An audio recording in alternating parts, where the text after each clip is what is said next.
What's going on, ladies and gentlemen of YouTube? This is David, aka the Jumbo Bunny.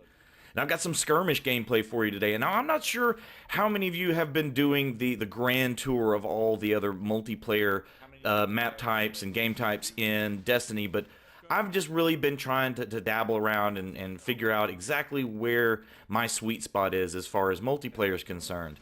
And skirmish is one of those that up to this point I haven't really enjoyed it.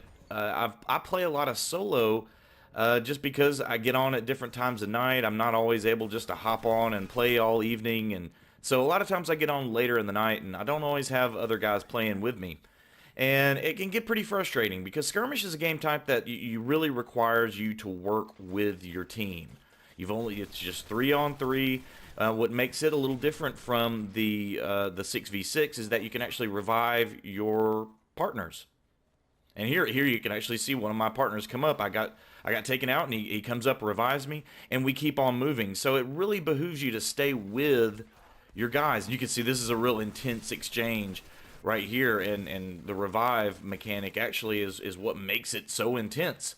So I got taken out. He revives me just in time to take out another guy. So here we go. I'm actually, try to be Johnny on the spot with all of my my revives and everything. And so this really made me start thinking about, playing solo and trying to, get a lot of enjoyment out of games like Destiny while just kind of strictly playing by yourself.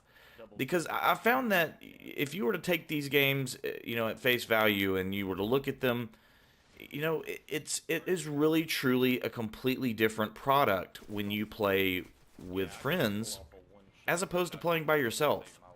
And that's another thing that kind of made me start thinking about, Destiny is so good when you're playing with friends, but it can be so bad and so frustrating playing by yourself. And it also made me start to think about people that buy games strictly for multiplayer and people that buy games, more for the solo experience. And I really started kind of trying to do a little digging and really learn about, oh, look at this guy, camping out, waiting on me. So I started thinking about how many people buy these games for the multiplayer aspect, for playing with friends as opposed to playing just solo or just doing the campaigns. And I think you would be surprised by how many people purchase games. I mean, even games like Call of Duty, which are known for their multiplayer experience, that just play the campaign. And I think that, I would actually venture a guess. I would actually bet money, and I'm sure this has been backed up by some statistics, that you would be amazed by the amount of people that just buy these games for the single player experience or for playing solo. I'm willing to bet if that percentage is actually much, much higher than you would expect. And actually, I would be willing to venture that the percentage of people that are buying these games strictly for playing solo or strictly for the campaign are actually higher than the amount of people that play multiplayer. Now hear me out, because of course with multiplayer, this is where you get the exposure. This is where you get the YouTube videos and the commentators and the competitive matches and all those great things. But think of all the people that don't really have a care to play competitive, don't have a great connection, don't have a great internet connection, just don't have the simple ability to play multiplayer. I'm willing to bet that percentage is actually a lot higher than you would expect.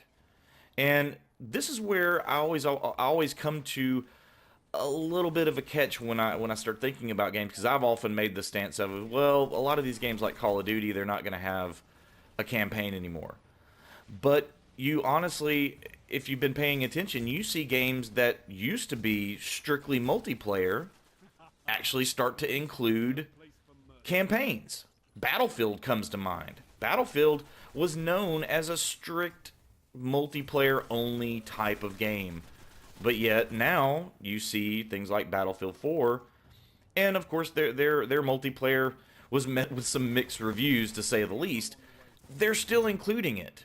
Now this is not done just for the sake of doing. This was done strategically and with business in mind. I'm always curious how you guys feel about people that buy these games that are just buying them for solo experience or just buying them for the multiplayer experience, or do you try to do both? Or do you know anybody that does either? I'm kind of curious about how that all works and kind of what their mentality is about why they play alone or why they only play to, with a crew. Well. So I hope you've enjoyed this gameplay. Look at your boy coming in 18 and 10. Not the best game, but with this map type, I'll take it. So for now, this is your boy JumboBunny, and I am signing off.